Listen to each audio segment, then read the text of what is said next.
welcome the star of She-Hulk Attorney at Law, Tatiana Maslany. Hello, Tatiana. Hi, how's it going? Good. Thank you so much for being here. I'm so excited to talk about your role and working on She-Hulk Attorney at Law. It was such a fun show. So let's go all the way back in terms of like how did this role actually come your way, and what's your reaction when you were reading the script? Because bear in mind, everything Marvel related is shrouded in secrecy. So go through that. Yeah, well, the audition came to me kind of in a lot of ways like most auditions do. And that is such a strange thing in terms of the Marvel because it was so secret. There It was was like, like very little that I got to know, but they, very kindly shared the pilot episode with me, which was a different episode actually. The sequence has changed since, but yeah, it was for me, it was reading that pilot episode that really just like, is it so noisy? no, not at all. Oh, okay, great. You're all good. Let me Yeah, just that just came through a tiny bit. let me just close this window. It's like, there we go. It's New York. But it was reading that first script and Jess Gow's writing that was just so surprising. I'd always been a little bit resistant to the superhero thing because it just wasn't something that really resonated with me. But this character was so funny and so irreverent and like just didn't have any of the sort of makings of a classic superhero. She was sort of so against it. And so yeah, it was refreshing to read. And I was laughing and I was like just drawn in by it and so excited to see where it was gonna go. Yeah. So many things from that. But like Jessica Gow, incredible. I mean, talk about working with her and the conversations you had about this character, Jen and She-Hulk and, hulking up and just where, all the possibilities she'd go. Obviously, once you'd sign on and, the T's had been crossed and the I's had been dotted and you're inside this world now.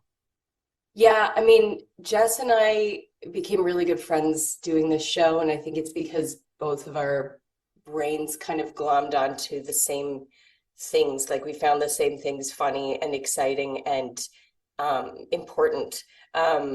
And a lot of it was around the sort of anticipated misogyny of She-Hulk just existing in the world, that that was such a different story than we've seen a superhero contend with before, and is incredibly relatable and also ended up being a little bit of the response to the show too, which Jess like so smartly knew was going to happen. So we just like talked a lot about Jen as like a person who is going through something where suddenly she's like a massive public figure, or she's put in the spotlight, or she's objectified in a certain way, or she's looked at in a certain way because of the body she inhabits, and all of those sort of like very, juicy subjects. And we bonded over music too. We've had a lot of the same musical kind of influences in terms of building this character. And so she's just amazing. I just love her. I love that you mentioned your influences and your musical influences because I read in one interview that Sophie, the late musician, was an inspiration. Like, talk about your inspiration for building out this character. Yeah, for me, Sophie's music specifically, just the sound, like first off, she's my favorite and I miss her and I'm so sad that we'll never get more music from her. Um, but the music that she created, she talked a lot about authenticity and a lot about commodification and a lot about product. And all of that felt very vital in terms of who She-Hulk is in the world. Um, Also, just sonically, there's like an organic sound fused with this kind of industrial edge to it that felt also like transformation and like all of it. So it just, for me, she's just like some sort of spiritual connection musically to the character. And then otherwise, I was really Elaine from Seinfeld has always been, I mean, she was always like, that character was just like my touchstone in terms of everything I found funny and compelling. And she definitely felt like a touchstone for Jen's character too. I love that. The other thing I really love about the show is just seeing the comedy aspect of it. It is flat out like you are laughing, and it's kind of, that's so different, with the Marvel Cinematic Universe. Like, what was that like, just as an actress, getting to play into that part of comedy? Yeah, I mean, it's so new for me. I have been a massive comedy dork for my entire life. I've always like looked up to comedians and they're my favorite people and I just like love them. So to get to actually do this thing in such a huge way with people like Ginger Gonzaga and John Bass was just ridiculous. Like I had so much fun and I felt totally like out of my comfort zone, which is a really exciting thing as an actor to be thrown into a tone that you've never gotten to play before, or like a timing and a genre that is different. Yeah, it was so much fun. It was really a joy. I love that. I also would love to know about the process of transforming and that whole working with motion capture and just the conversations the team talked to you, through about working with the gray PJs and the Yeah. dots and navigating that for the first time. Because how overwhelming was that, or was that just they held your hand and you're like, I'm totally at ease with this. I'm ready to go green. No, it was a weird process. I mean, it's in a way it takes you right back to like make believe in the purest form. You're creating the entire environment, you're creating the entire you're creating how you look, all of it in those moments, and there's nothing really to hold on to except like your scene partner or whatever, so it is like a big act of imagination, but the VFX team was so amazing, and I loved this kind of collaborative thing that happened where I don't remember when it was, but like a couple months into us filming, they brought in like a laptop that had like maybe a 4-second clip of She-Hulk, like twiddling her thumbs, like kind of futzing with her fingers. And it just, it was so beautifully rendered. It was so nuanced. And I was like, oh my God, that's who she is. And now I have this beautiful like suggestion and to kind of input into myself and to take into the work, and to know that when I do a small move, it's being captured and these artists are taking it and like creating something great out of it. So it felt like this really cool kind of conversation that I was having with the VFX artists, even though we weren't, working together in the sense of like day to day. Yeah, it was a really cool part of the process. Yeah.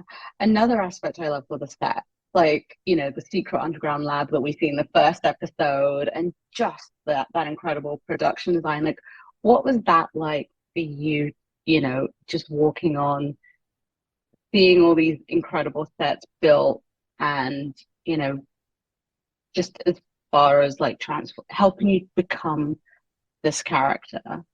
Yeah, I mean, because so much of it can be, is required of your imagination, to be in those sets where you are transported, like where every detail of the props and every detail of the walls and the textures and the science and all of it has been like beautifully, caringly created, is so it's I remember going in, I think it was like the first week I went to the studio, I got to go into like the big props house, which is like all of the props of Marvel, and to like walk through these aisles where I recognized pieces, didn't know what other pieces were, got to hear the stories about how they were created, the tech that's used to build them, and then like the artists that that conceptualize them.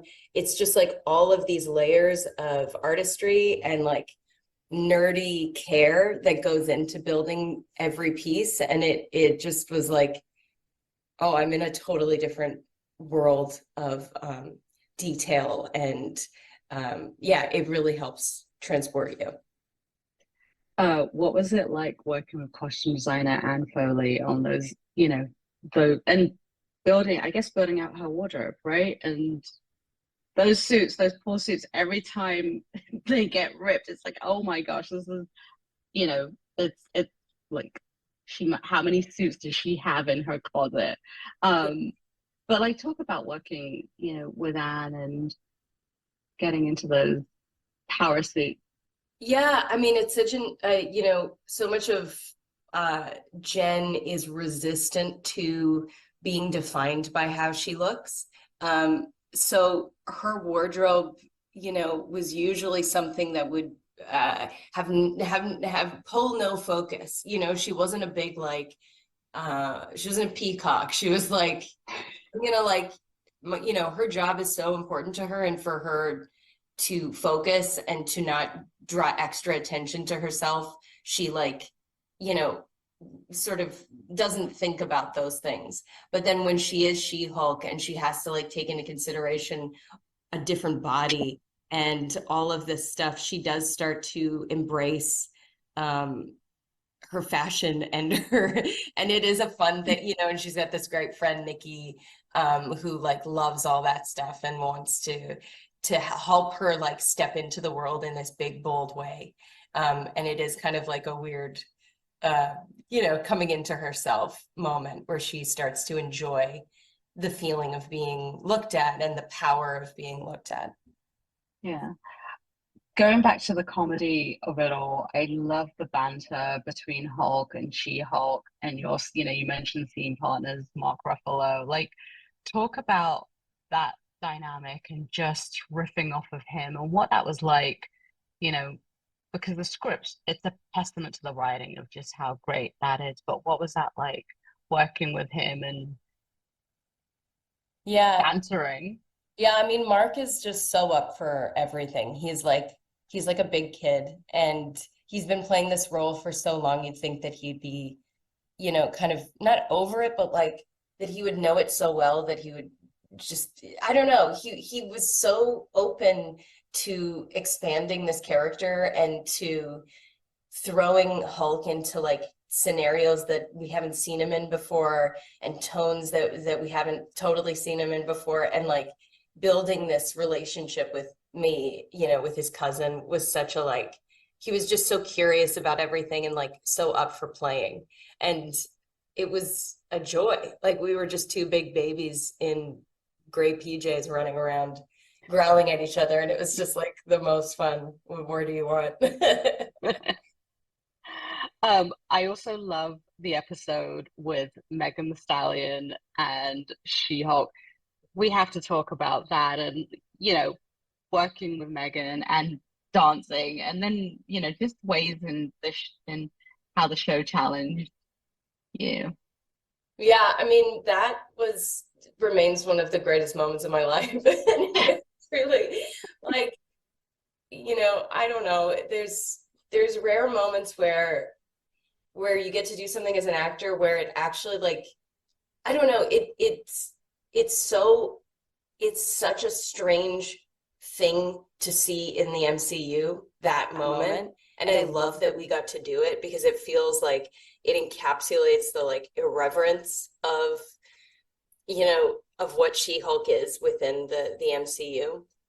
And Megan was just so great. She was so up for it. She's a total like like comic nerd, like she loves manga and stuff like that. So I feel like there's like a nerdy sort of connection there. And it was really, yeah, it was really, I mean, it was truly a dream come true. I'd been prepping for it my entire life. What was some of the most challenging scenes for you to shoot in the series? Um, there were the like finale episode there, with KEVIN was a challenge because again, I'm like not really working with a scene partner. It's like one of the great props people had like a stick with like a cutout of Kevin on it. And I was sort of talking to that. And to tonally get it right, to find the way that Jen pleads her case with all of the knowledge and all of the confidence that she has gained from this journey and from knowing herself. You know, resting back your narrative takes like a deep sense of like knowing and of trusting yourself. And so finding that tonally was really interesting. And with Jess and the writers, we were always really fighting for it to be done in her way with like no apology. And yeah, so that was a challenging scene. But tonally, like throughout the series, I found, you know, it was always like trying to find ways of bringing in the like real human stuff within these big pyrotechnics, and like always fighting for like the human story within that. So yeah, there was a great moment in one of the episodes with Anu Valia, who directed 3 of our episodes, and she's like become one of my favorite people on the planet. She's so incredible. And she directed this scene with all of the guys in like the counseling circle. Yeah. She-Hulk, like Jen She-Hulk, finally like kind of exposes a part of herself that is incredibly private and vulnerable and in conflict, and she does it with all these great guys. And those scenes, that scene itself we shot for I think 2 days, and it was so, they were all so great, and I just felt so lit up by that whole scenario and by getting to like speak this truth. So it was like all those moments of like speaking the truth that were really fun and challenging. Yeah. I mean, speaking about, you know, authenticity, there's this great moment, you know, when Jennifer or Jen, like when she's, it's like how desirable she is as She-Hulk than Jennifer. Like, how do you strike that balance? And it's just, you know, when you're looking into She-Hulk's strength and versus Jen and that whole perception, like talk about that aspect. I think it's for me, it speaks to the thing of like objectification, or of being seen as only one thing, and being kept in one zone so that you are lovable. And I think we do it to ourselves. You know, we're scared to reveal parts of ourselves that we don't know are as lovable or as whatever, as you know, something that is scary to share with someone. And so there's always that feeling of like, I know it as an actor, this feeling of fraudulence. You're stepping into this very public place. People look to you for answers, for opinions, for things like that. And you're like, you know, I don't know, nobody would really care if I didn't have this celebrity. Which is like a weird byproduct of a job that is actually about privacy and is actually about revealing human condition. And it actually has nothing to do with photos on a red carpet. So that strange, you know, push and pull felt very relevant to She-Hulk, but also just like the day-to-day of like the way that we love, and like how hard it is to feel like we are worthy of love in all of our aspects and all of our facets. And if I didn't have this, would people love me? If I wasn't this, would people love me? And that question feels very universal. Yeah. And what's so great is the strong female representation on camera, this incredible character, the female empowerment of it all behind the camera. Like, what was that like walking onto a set and being part of this, you know, this incredible series that is really about strong female representation and empowerment? I find that word to be difficult because I think that there's certainly, you know, efforts to create more whole representations of any gender or person. But I do think that we are still within a system, the film system, all of it is still structured in a way of hierarchy and power that harkens back to the same misogynist, the same history that we have. And so it is still hard within this system to actually carve out spaces that are empowering, because there are so many people on a set who don't have power, and we're seeing it. We're seeing a fight back in terms of lack of power. The WGA is striking right now, and I think that I don't feel like I think that there's surface changes being made, but the integral changes and structural changes still need to happen for us to actually have the freedom to collaborate and create outside of a misogynistic or a capitalist or whatever, or a hierarchical system. I think it's still a long ways away. I want to go back. You mentioned KVIN. And another great aspect of the show was seeing, the character break the fourth wall. Like, talk about those conversations and collaborating with Jessica on that, and really just making She-Hulk your own character and all of that. Yeah. Breaking the fourth wall was like, it's been done by so many very talented people, and it's such a specific skill, and it's such a specific narrative trope that requires it's like a tonal thing. Jess and I were always trying to find the right amount of it, or the right way to do it, or who that audience is to her. At different points, they're different people. Sometimes there's this really, there's some moments where she can appeal to them and joke with them. And there's other moments at the very end after the gala where everything happens and she sort of turns to the camera with this look of betrayal, because it's they knew. And so there's this strange kind of call to you are accountable. You have to be accountable. You're watching this story about a woman who is being destroyed. And what is your part in that? What is her part in all of that stuff? Is really interesting kind of subtext to play with. Did you go out and watch all these different movies and shows where they've done it? What were your inspirations for that?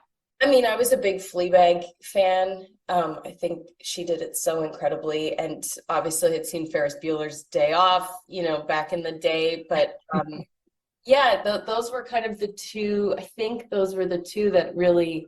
And then it was just finding my own way into it and finding our own tone with it, what that relationship is. Yeah. Did you ever go back once you got the role? Did you ever go back and read the comics, or had you read the comics before? I didn't know the comics before this audition came to me, but I did read the comics before the audition, and once I got the part, I was reading them as well, and read all the different versions, because she's been kind of explored by different artists and different writers over the years since the 80s. So there's all these great images that are, the way that she's drawn in different time periods is so interesting and so helpful. And we would do scenes, Ginger and I, and she would be comic book moment, because there was something that either of us was doing, or some way that the camera was positioned that kind of felt like it held the frame like a comic book would, or our physicality was sort of evocative of things that we'd seen in the comics. And it's fun letting that art sort of wash over you and use it within the show. I love that. What was it like to finally, again, going back to the secrecy of the Marvel universe, what was it like to finally have She-Hulk Attorney at Law released into the world, and for people to get to see this character that you've been working on and making it your own too, Yeah, I mean, it was wild. What was really exciting was the premiere was getting to see 4 episodes with an audience, because it's very rare that in TV you get that feedback, or that you get to experience what their reaction is in the moment to the show. And because it's a comedy, to hear them laughing, to hear them seeing references to other shows, like, you know, just feeling that like fandom, like watchful eye was so cool. And yeah, it was just really, it was exciting for me also to see how She-Hulk came out in terms of the visual effects, because there was so much that I hadn't seen yet. There was so much that hadn't been finished until, you know, it really came out. And so it was really like me seeing it for the first time, which was very, very fun.